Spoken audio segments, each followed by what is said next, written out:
Hello guys, तो मैं लेकर आ गई हूँ आप लोगों के लिए एक न्यू ड्रामा। तो ड्रामा के स्टार्टिंग में हमें हमारी फीमेल लीड निंगजी को दिखाया जाता है, जो स्टोर में जाकर 2 प्रोटेक्शन बाय करती है। ये देखकर तो शॉप वाला भी हैरान हो जाता है और फिर हमें पता चलता है कि जी डिलीवरी गर्ल का काम करती है और वो हर चीज डिलीवर करती है। और उसने जो प्रोटेक्शन खरीदा था वो भी एक कस्टमर ने ही ऑर्डर किया था। वो उसे लेकर होटल जाती है डिलीवर करने के लिए। होटल के कमरे में दिखाया जाता है एक कपल रोमांस कर रहे थे और जी अपना ऑर्डर डिलीवर करने आती है तो वो देखती है कि उसका कस्टमर कोई और नहीं बल्कि उसका फियांसे ही है। वो जी की ही स्टेप सिस्टर निंग याओ के साथ मिलकर उस पर चीट कर रहा था। जब याओ उसे बुलाती है तो वो जी को बिना कुछ एक्सप्लेनेशन दिए दरवाजा बंद कर देता है। ये सब देखकर जी बहुत ही गुस्सा हो जाती है और वो गुस्से में पुलिस स्टेशन फोन कर देती है और मीडिया को भी बुला लेती है। उसके थोड़ी देर बाद जब अपना काम खत्म करके जी का फियांसे जाओ और यायो होटल से बाहर निकल रहे थे तभी वहाँ पर मीडिया वाले आ जाते हैं और उसी होटल में हमारा मेल लीड जियांग भी होता है और वो ये सब कुछ देख रहा था। जाओ जी को देखकर कहता है ये सब कुछ तुम्ही ने किया है ना। तो वो उसके पास जाती है और उसे एक थप्पड़ मार देती है और कहती है अगली बार से इसे याद रखना, तुमने जो मेरे साथ किया है तुम ये डिजर्व करते हो। तो जाओ उसे कहता है मैं तुम्हें देख लूंगा, कहकर वहाँ से चला जाता है। जियांग जी को देखकर अपने असिस्टेंट से कहता है कि मैंने इसे कहीं देखा है, पर असिस्टेंट को लगता है कि वो जाओ के बारे में पूछ रहा है और वो बताने लगता है कि ये जाओ ग्रुप का हायर है। जियांग कहता है वो नहीं, इस गर्ल की बात कर रहा हूँ मैं। असिस्टेंट कहता है ठीक है मैं इसके बारे में इन्वेस्टिगेशन करूंगा, तो वो मना कर देता है कि इसकी कोई जरूरत नहीं। नेक्स्ट सीन में जैसे ही जी अपने घर जाती है तो उसकी स्टेप मॉम उसे थप्पड़ मार देती है और कहती है तुम अपने सिस्टर के साथ ऐसा कैसे कर सकती हो, उसका स्कैंडल बन गया है कि वो अपने ब्रदर इन लॉ को सेड्यूस कर रही है। ये तो उसकी करियर की स्टार्टिंग थी, अब क्या होगा उसके साथ, अब तुम सेटिस्फाई हो। तो वो कहती है वो होगी तुम्हारी डॉटर, पर मैंने उसे कभी अपना सिस्टर नहीं माना। उसके डैड भी गुस्सा करने लगते हैं कि क्या जरूरत थी तुम्हें अपने सिस्टर और फियांसे को पुलिस में देने की, इससे दोनों फैमिली की कितनी बेइज्जती होगी। जी कहती है उन लोगों ने मेरे साथ जो कुछ भी किया ये जानने के बाद भी मैं कुछ ना करूं, ब्लाइंड बनी रहूं। स्टेप मॉम कहती है तुम्हारे पास तो इतनी एबिलिटी नहीं है कि तुम एक मैन को अपने पास रख सको, तो तुम दूसरों को ब्लेम क्यों कर रही हो। तो वो कहती है आप ठीक कह रही हैं, मेरे पास कोई एबिलिटी नहीं है, पर आपकी बेटी के पास मैन को कैसे सेड्यूस किया जाए ये एबिलिटी है, क्योंकि आप ही से तो ये उसे मिला है, वरना मेरी मॉम सुसाइड नहीं करती। तो उसके डैड उस पर गुस्सा कर रहे थे तभी वहाँ पर जाओ और यायो आते हैं। यायो मासूम बनते हुए अपने पेरेंट्स से कहती है कि मैं ठीक हूँ और जी से कहती है सिस्टर प्लीज गुस्सा मत करो। जाओ कहता है तुम यायो को बुली मत करो, मैं पहले इसके प्यार में पड़ा था, मुझे लगा यही मेरे लिए सुइटेबल है। तो जी उसे थप्पड़ मार देती है तो वो गुस्सा करता है कि तुम पागल हो गई हो क्या, मैं तुमसे एंगेजमेंट नहीं करूंगा। याओ इनोसेंट बनते हुए कहती है सिस्टर मैं तुम्हारे साथ ऐसा नहीं करना चाहती थी और वो उसके हैंड पर हट करती है। तो वो जैसे ही अपना हाथ छुड़ाती है तो उसे धक्का लग जाता है। तो जाओ उसे संभालता है और जी पर गुस्सा करता है कि ये तुम क्या कर रही हो। जी कहती है तुम एक नंबर के बेवकूफ हो, मैं प्रे करूंगी कि तुम दोनों डॉग हमेशा एक साथ रहो, कहकर वहाँ से चली जाती है। नेक्स्ट सीन में जी को दिखा जाता है जो एक बार में बहुत ज्यादा ड्रिंक कर रही थी। तभी उसे याओ का कॉल आता है और वो उसे कहती है कि मैं जाओ की बेबी को लेकर प्रेग्नेंट हूँ और हम दोनों बहुत जल्द शादी करने वाले हैं। तो जी कहती है इसमें मैं क्या करूँ। वो कहती है मैं बस इतना कहना चाहती हूँ कि तुम दोनों 6 ईयर्स से एक साथ थे, पर जाओ तुम में कभी भी इंटरेस्टेड नहीं था और जब वो मेरे साथ होता है तो वो बहुत हैप्पी होता है। मुझे पता है कि तुम गुस्सा हो रही होगी। तो जी कहती है तुम सिक फील कर रही हो क्या, मैं क्यों गुस्सा करने लगी, कहकर फोन कट कर देती है। उसके बाद वहाँ पर 2 लड़कियां आती हैं और वो जी को बुली करने लगती हैं। तो जी वहाँ से जाने की कर रही थी पर वो लोग उसे रोक कर फिर से बुली करने लगते हैं और कहते हैं कि क्या तुम फिर से प्रोटेक्शन डिलीवरी करने जा रही हो, हमने सुना है कि तुम्हारे बॉयफ्रेंड ने तुम्हें डंप कर दिया। और उसके कपड़े उतारने की बात करते हैं कि शायद उसके कपड़ों में कुछ होगा। तो जी उनके ऊपर ड्रिंक रहकर वहाँ से भाग जाती है और वो लोग गुस्सा करते रह जाते हैं। वो भागते भागते मेन वॉशरूम में घुस जाती है और वहाँ पर हमारा मेन लीड जियांग और उसका असिस्टेंट होते हैं। तो वो उनसे माफी मांगने लगती है कि मैं यहाँ गलती से आ गई। तो जियांग अपने असिस्टेंट को जल्दी से वहाँ से भगा देता है। उसके बाद जी उसके ऊपर ही बेहोश हो जाती है। जियांग उसे संभालता है और सोचता है इसने तो बहुत ज्यादा ड्रिंक कर ली है और उसे ले जाकर अपनी गाड़ी में बिठाता है। तभी जाओ जी को कॉल करता है और कहता है याओ ने बताया कि तुम बाहर गई हो हैंग आउट करने, बताओ तुम कहाँ हो, मैं तुम्हें पिकअप करने के लिए किसी को भिजवाता हूँ। तो वो कहती है तुम्हें चिंता करने की कोई जरूरत नहीं है, वैसे वो मुझे कॉल करके तुम्हारी और उसकी रिलेशनशिप को लेकर मुझे शो अप कर चुकी है। जाओ कहता है वो एक अच्छी लड़की है और वैसे हम दोनों एक दूसरे के लिए सुइटेबल नहीं थे और वो उसे माफी मांगता है और कहता है बताओ मैं तुम्हें कैसे कंपनसेट करूँ। तो वो कहती है ठीक है तुमने जो न्यू कंपनी एक्वायर की है मुझे वो चाहिए। तो वो मना कर रहा होता है। तो जी कहती है वो एसेट्स मेरी मॉम की है और वो सिर्फ मेरी डाउरी बन सकती है, याओ की नहीं। जाओ मान जाता है और कहता है कल आफ्टरनून कंपनी आ जाना। जियांग उससे पूछता है कि तुम ऐसे मैन के लिए सैड हो रही हो। तो वो कहती है उसके लिए कौन सैड हो रहा है, अगर मैरिज करना जरूरी नहीं होता तो मैं उससे कभी शादी नहीं करती,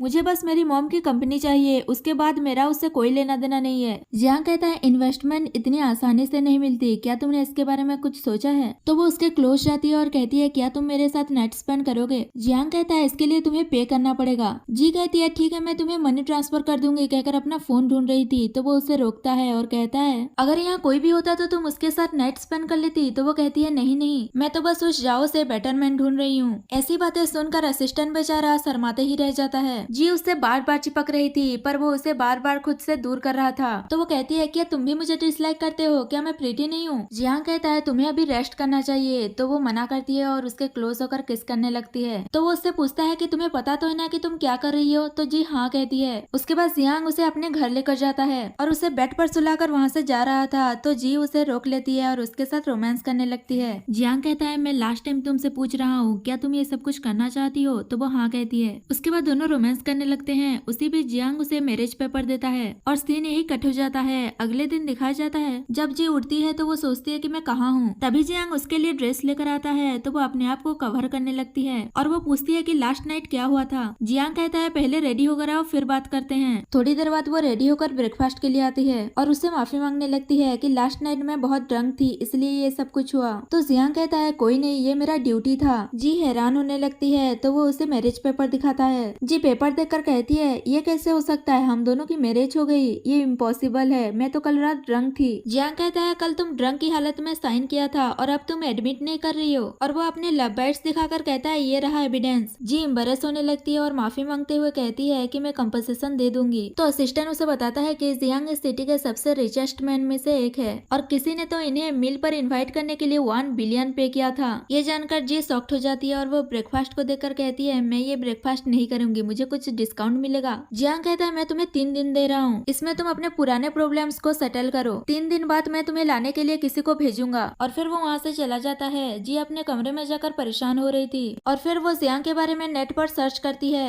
जिससे उसे पता चलता है कि ये जियांग फैमिली का हायर है और वो सबसे रिचेस्ट पर्सन के लिस्ट में 2nd नंबर पर आता है। और वो खुद पर गुस्सा कर रही थी कि वो ऐसे पर्सन के साथ कैसे नाइट स्पेंड कर सकती है। उसके बाद असिस्टेंट उसे उसके घर ड्रॉप कर देता है। तो वो कहता है कि मैं इवनिंग में आपको पिकअप करने आऊंगा। तो वो मना कर देती है कि इसकी कोई जरूरत नहीं है। उसके बाद येओ को दिखाया जाता है। उसकी मॉम उसके ड्रेस को देखकर उसकी तारीफ कर रही थी। तभी वहाँ पर जी आती है। तो याओ उसके पास जाती है और कहती है सिस्टर आप घर वापस आ गई। पर जी उसे इग्नोर करके अंदर चली जाती है। तो योयो गुस्सा करती रह जाती है। जी अंदर जाकर अपना सामान पैक करने लगती है और अपनी मॉम की फोटो देखकर कहती है मॉम मैं आपकी कंपनी को प्रोटेक्ट करूंगी। और फिर वो घर छोड़कर जा रही थी तो उसकी स्टेप मॉम कहती है खाना तो खाकर जाओ, तुम्हारे फेवरेट डिशेस है। तो वो कहती है मुझे भूख नहीं है। याओ से कहती है इतना टेंशन मत लो और जल्द ही घर वापस आ जाना। जी कहती है मुझे नहीं लगता कि ये मेरा घर है और वैसे भी मेरी मॉम की सिर्फ एक ही डॉटर है और वो मैं हूँ, तुम मेरी सिस्टर नहीं हो। तो ये नौटंकी करना बंद करो। तभी उसके डैड आते हैं और उसे कहते हैं कि अगर ये तुम्हारा घर नहीं है तो तुम यहाँ वापस मत आना। जी कहती है डोंट वरी, जब मैं वापस आऊंगी तो मैं आप सबको घर से बाहर निकालूंगी कहकर वहाँ से चली जाती है। तभी याओ भी उसके पीछे पीछे जाती है और उससे कहती है सिस्टर तुम मुझे इग्नोर क्यों कर रही हो, जब तुम मुझसे इस तरीके से बात करती हो तो मुझे अच्छा नहीं लगता।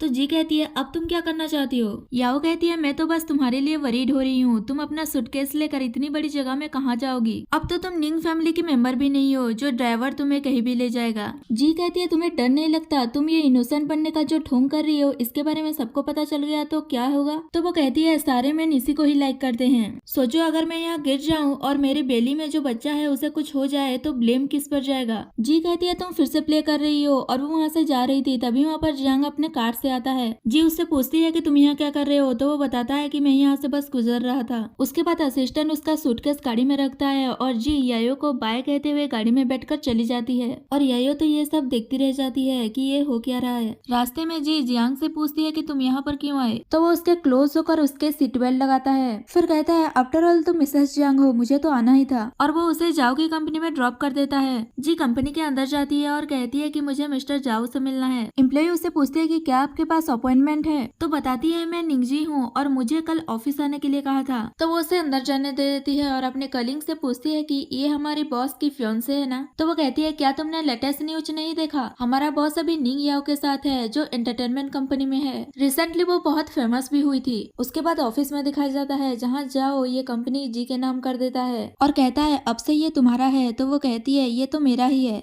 जाओ कहता है तुम थोड़ी देर अच्छे से बात नहीं कर सकती। तो वो कहती है तुम डिजर्व नहीं करते। तो वो गुस्सा होकर वहाँ से चला जाता है। थोड़ी देर बाद एक एम्प्लॉय कंपनी में अनाउंस करता है कि मिस एआईओ हमारे एंटरटेनमेंट कंपनी के साथ एक कॉन्ट्रैक्ट साइन किया है, अब से वो हमारे साथ काम करेंगी। और हाँ, एक और बात, कल मिस यायो का बर्थडे है और उस बर्थडे पार्टी में मिस यायो और मिस्टर जाओ की वेडिंग की अनाउंसमेंट की जाएगी, तो सब लोग वहाँ जाकर उन्हें चेयर अप करना।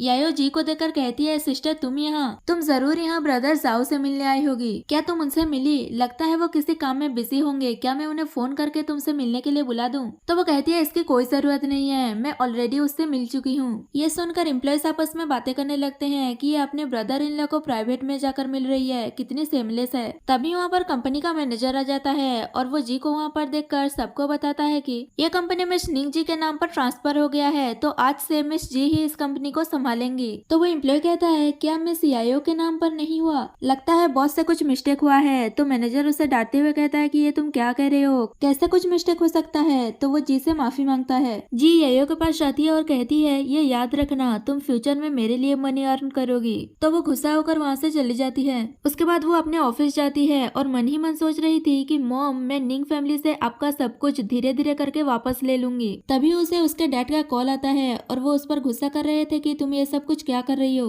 और कहते हैं कल अपनी सिस्टर की बर्थडे पार्टी पर आ जाना। तो वो जाने से मना कर देती है। तभी उसके डैड उसे ब्लैकमेल करते हैं कि अगर तुम अपनी मॉम की इनहेरिटेंस पाना नहीं चाहती तो ठीक है, मत आना। तो वो उन पर गुस्सा करती है कि आप हमेशा मुझे ब्लैकमेल नहीं कर सकते, कहकर फोन कट कर देती है। जी घर पर अपने लिए ड्रेस चूज कर रही होती है कि वो पार्टी में क्या पहन कर जाएगी। तभी वहाँ पर जियांग आता है और उसे पूछता है कि क्या हुआ। तो वो उसे वही प्रॉब्लम बताती है जो हर गर्ल्स का होता है, कि वो एक पार्टी में जा रही है और वहाँ पहनकर जाने के लिए उसके पास ड्रेस ही नहीं है। तो वो उसे अपना ब्लैक कार्ड दे देता है और कहता है जाकर शॉपिंग कर लो। तो वो लेने से मना कर रही थी कि मैं कैसे ले सकती हूँ। जियांग उससे कहता है, तुम फ्यूचर में मिसेस जियांग बनने वाली हो, अगर तुम इसे यूज नहीं करोगी तो कौन करेगा? तो वो ले लेती है। उसके बाद वो शॉपिंग करने जाती है और वहाँ वो एक ड्रेस को देख रही थी। तो वहाँ की एक स्टाफ उसे कहती है, इसे टच मत करो, अगर ये डैमेज हो गया तो तुम इसे अफोर्ड नहीं कर पाओगी। जी कहती है, ये तो बाय करने के लिए है, तो फिर हम टच क्यों नहीं कर सकते? तो वो कहती है, दूसरे लोग टच कर सकते हैं पर तुम नहीं, इस ड्रेस का प्राइस बहुत ज्यादा है, तुम अपनी 1 ईयर की सैलरी से भी इसे अफोर्ड नहीं कर पाओगी। तभी वहाँ पर मैनेजर आती है तो एम्प्लॉय उसके कान में कुछ कहती है। उसके बाद वो जी को बताती है कि इस ड्रेस की प्राइस 80,000 है, क्या आप सच में इसे बाय करेंगी? तो वो कहती है, मैं बिना ट्राई किए इसे बाय कैसे कर सकती हूँ। मैनेजर माफी मांगती है और कहती है, अगर ऐसे ही सब लोग टच करते रहे तो ड्रेस खराब हो जाएगा, इसलिए हम उसे प्रोटेक्ट करते हैं। जी पूछती है, तुम अपने कस्टमर्स को कैसे ट्रीट करते हो?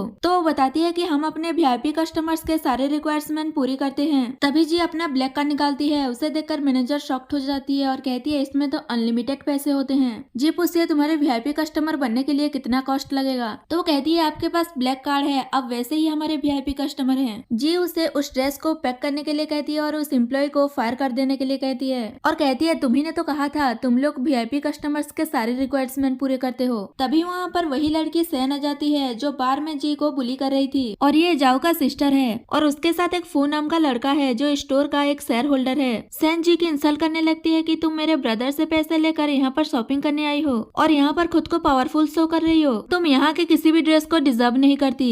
जी कहती है, तभी मैं सोचूं यहाँ की एम्प्लॉइज इतने घटिया कैसे हैं, वो तुमसे जो बिलोंग करते हैं। तभी वो कहती है, तुम इतना गुस्सा क्यों कर रही हो? तुम्हें लगता है कि मैं इतने थोड़े से पैसे के पीछे हूँ? ये तो मेरे ब्रदर ने तुम्हें इतने सालों के कंपनसेशन के तौर पर दिया होगा। जी बोलती है, तुम अपने भाई के बारे में बहुत सोचती हो ना, क्या तुम्हें इस ब्लैक कार्ड के बारे में पता है? तभी मैनेजर जी का ड्रेस पैक कर कर लाती है और उसे दे रही थी, पर सैन उसे रोकती है और कहती है, तुम ये ड्रेस इसे सेल नहीं कर सकती, मैं इसे बाय करूंगी कहकर वो ले लेती है। जी कहती है, तुम होती कौन हो इस मॉल की डिसीजन लेने वाली? तो फू हंसते हुए कहता है, क्योंकि मैं यहाँ का शेयर होल्डर हूँ और ये जाओ फैमिली की डॉटर है। तभी वहाँ पर जियांग का असिस्टेंट आ जाता है और वो उसे कहता है, इतने छोटे से शेयर होल्डर की इतनी एबिलिटी कहाँ कि वो इस मॉल की डिसीजन ले सके? कस्टमर्स को अच्छे से ट्रीट करना हमारे जियांग ग्रुप का प्रिंसिपल है, और वैसे तुम्हें एक नोटिस भेज दिया गया है कि तुम अब से इस मॉल के शेयर होल्डर नहीं हो और अब से ये मॉल जियांग ग्रुप का है। तो वो शॉक्ड हो जाता है और वो पूछता है कि तुम कौन हो? असिस्टेंट बताता है कि मैं जियांग ग्रुप के प्रेसिडेंट का असिस्टेंट हूँ। फू कहता है, तुम सिर्फ एक असिस्टेंट होकर इतना बड़ा डिसीजन कैसे ले सकते हो?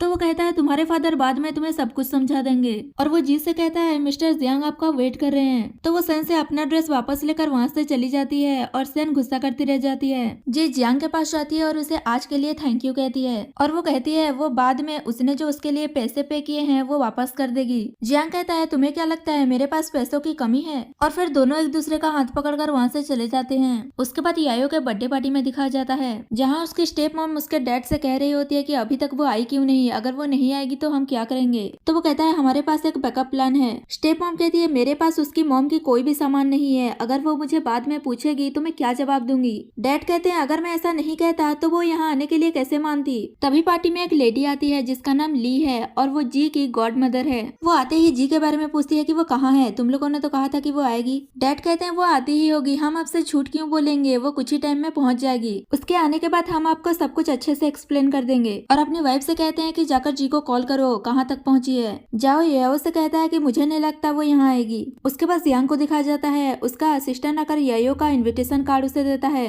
तो जियांग गाड़ी प्रिपेयर करने के लिए बोलता है। पार्टी में ली स्टेप मॉम और डैड पर गुस्सा कर रही थी कि अगर मैं अब्रॉड से वापस नहीं आती तो मुझे तो कभी पता ही नहीं चलता कि मेरी गॉड डॉटर की फियांसे की मैरिज किसी और से हो रही है। तभी वहाँ पर जी आती है और कहती है मुझे आने में बहुत लेट हो गया, और फिर वो अपने गॉड मदर के पास जाती है तो वो उस पर गुस्सा करती है कि तुमने मुझसे इतनी बड़ी बात क्यों नहीं बताई, लगता है तुम अपनी गॉड मदर को भूल ही गई हो। तो वो कहती है ऐसी कोई बात नहीं है। तभी जी के डैड उस पर गुस्सा करने लगते हैं कि तुम इतना लेट क्यों आई हो, सब तुम्हारा वेट कर रहे थे, और ये तुमने कैसा ड्रेस पहना है, तुम ऐसा ड्रेस पहनकर यहाँ किसे सेड्यूस करने आई हो। स्टेप मॉम उसे ये कहकर चुप कराती है कि सब लोग सुन रहे हैं। तो यायू कहती है डैड सिस्टर का ऐसा कोई मतलब नहीं होगा, कहकर उसे वाइन देती है तो जी ले लेती है। उसके बाद उसकी स्टेप मॉम अच्छी बनती हुई उससे कहती है कि जब तुम नहीं आई थी तो मिसेस ली बहुत गुस्सा कर रही थी, अब तुम ही उन्हें एक्सप्लेन कर दो कि तुम्हारे और जाओ के बीच क्या हुआ था। तो उसके डैड भी कहते हैं जो भी बोलना ये याद रखना कि मिसेस ली वरीड न हो। जी कहती आपने जो मुझसे कहा है मैं उसे गॉड मदर को अच्छे से एक्सप्लेन कर दूंगी। अभी ली जी से पूछती है कि हाँ मुझे सब कुछ एक्सप्लेन करो, और अगर ये लोग तुम्हें झूठ बोलने के लिए फोर्स कर रहे हैं तो भी मुझे बताओ, मैं इन्हें देख लूंगी। जी झूठ बोल देती है कि मैंने जाओ से इसलिए ब्रेकअप किया क्योंकि हम दोनों एक दूसरे के लिए सुइटेबल नहीं थे। तो वो कहती है तुम मुझसे झूठ बोल रही हो ना, 6 ईयर से तुम लोग डेट कर रहे थे और अचानक तुम कैसे ब्रेकअप कर सकती हो। जी कहती है क्योंकि कुछ लोग होते हैं ऐसे जो बस अच्छा होने का प्रिटेंड करते हैं लेकिन वो नहीं होते।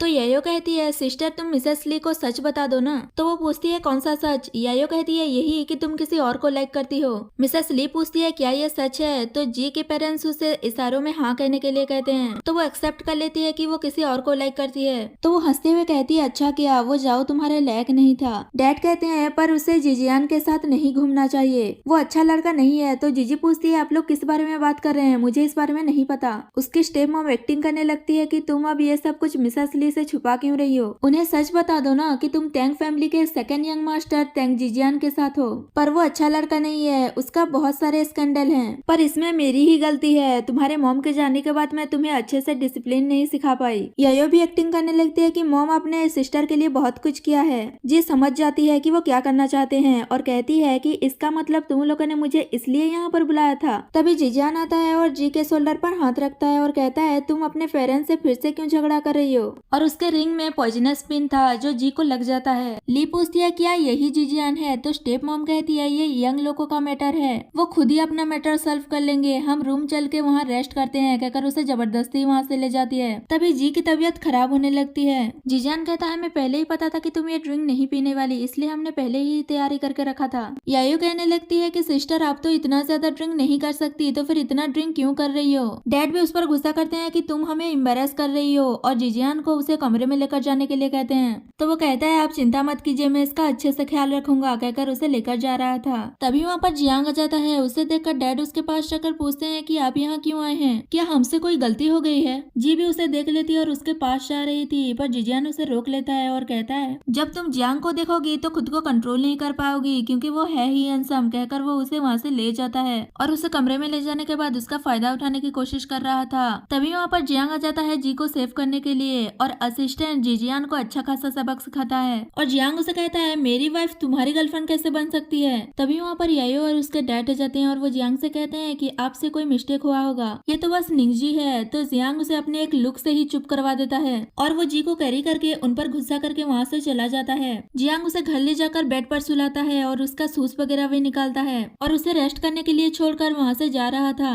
तो जी कहती है मुझे छोड़कर मत जाओ, आज मेरे साथ ही रहो। तो वो मना करता है और कहता है मैं तुम्हारी इस हालत में एडवांटेज नहीं लेना चाहता और उसे रेस्ट करने के लिए कहकर गुड नाइट किस देकर वहाँ से चला जाता है और जियांग के इस बिहेवियर से जी खुश हो जाती है। नेक्स्ट मॉर्निंग जियांग जी का केयर कर रहा था और वो उसे कहता है 3 डेज हो गए हैं, अब तुम्हें अपनी प्रॉमिस फुलफिल करना होगा। जी सोचती है ये मुझसे शादी करना क्यों चाहता है और वैसे भी मॉम के बिल के हिसाब से मुझे शादी के बाद ही उनका इनहेरिटेंस मिलेगा, तो ये अच्छा ही होगा कि मैं इससे शादी कर लूं। और उसे पूछती है कि तुम श्योर तो हो ना मुझसे शादी करने के लिए। जियांग कहता है क्या इतना सिंसियरिटी काफी नहीं है। तो वो मान जाती है और कहती कहती है पर मेरा एक कंडीशन है, वेडिंग को हम पोस्टपोन करेंगे। तो जियांग मान जाता है। जी पूछती है क्या तुम नहीं पूछोगे कि क्यों? तो वो कहता है क्योंकि मुझे पता है जो तुम चाहोगी वही करोगी। अगर फ्यूचर में कुछ भी हुआ तो मुझे बताना, मैं हूँ तुम्हारे साथ। और वो उसे किस करता है। तभी एक सर्वेंट आकर उसे बोलता है कि कोई जी से मिलने आया है। नेक्स्ट सीन में दिखाया जाता है जी से उसकी गॉड मदर मिलने आई होती है और वो उससे माफी मांग रही थी कि लास्ट नाइट मैं तुम्हें अच्छे से प्रोटेक्ट नहीं कर पाई, ये सब मेरी गलती है। तो जी कहती है अब मैं ठीक हूँ, मुझे कुछ नहीं हुआ है। ली कहती है मैंने सुना था कि तुम बर्थडे पार्टी पर इसलिए गई थी ताकि तुम अपनी मॉम की चीजें उन लोगों से वापस ले सको,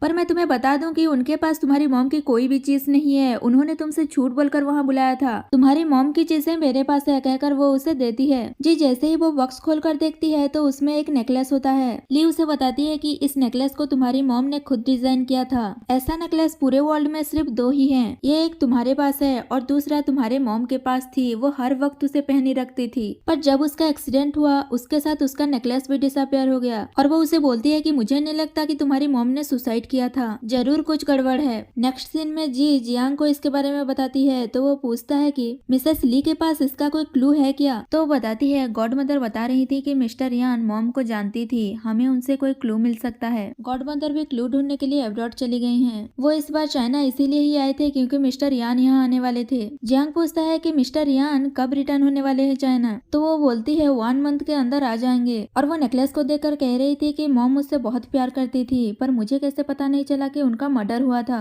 और वो इमोशनल हो रही थी तो जियांग उसे संभालता है और उसे रेस्ट करने के लिए भेज देता है। और वो उस नेकलेस को ले जाकर उसके पास एक नेकलेस था उससे मैच करता है तो दोनों सेम ही होते हैं। और वो कुछ सोचता है। नेक्स्ट डे जियांग जी को अपने साथ कहीं चलने को कहता है तो वो पूछती है कहाँ ले जा रहे हो? वो बोलता है जिसने तुम्हें हट करने की कोशिश की उसे सबक सिखाने, और वो उसे निंग फैमिली में लेकर जाता है। और वहाँ यायो इनोसेंट बनते हुए कहती है सिस्टर तुम ठीक तो हो ना? जैसे ही मुझे पता चला कि तुम आई हो मैं भागते हुए आ गई। तभी असिस्टेंट जिजियान को लेकर आता है। जियांग उसे पूछता है कि सब कुछ सच सच बताओ वरना तुम्हारे लिए अच्छा नहीं होगा। तो वो बता देता है कि मेरा जी के साथ कोई लेना देना नहीं है, इसके डैड ने मुझे ये सब कुछ करने के लिए कहा था और कहा था कि अगर मैं उनके साथ मिलकर काम करूंगा तो मैंने जो उनसे गैम्बलिंग के लिए पैसे लिए थे वो नहीं चुकाना पड़ेगा। जी के डैड कहते हैं ये तुम क्या नॉनसेंस बातें कर रहे हो? जी मेरी डॉटर है, मैं उसे हार्म करने की कोशिश क्यों करूंगा? स्टेप मॉम जियांग से कहती है आप इसकी बात मत सुनिए, हमें भी धोखा दिया गया है। डैड भी कहते हैं आप दोनों की मैरिज के खातिर ही हमें छोड़ दीजिए। तो वो कहता है ठीक है मैंने तुम्हें एक चांस दिया। तभी असिस्टेंट जियांग को निंग फैमिली और तेंग फैमिली के सारे एसेट्स के बारे में इंफॉर्मेशन देता है। तभी डैड को एक कॉल आता है तो जियांग कहता है अपना फोन रिसीव करो, तुम्हें एक सरप्राइज मिलने वाला है। जब वो फोन रिसीव करता है तो उसे पता चलता है कि उसके कुछ प्रॉपर्टीज बर्बाद हो गए हैं। जियांग उसे कहता है जब तक तुम अपना सच एक्सेप्ट नहीं कर लेते तब तक हर 1 मिनट के अंदर तुम्हारे कुछ एसेट्स बर्बाद हो जाएंगे।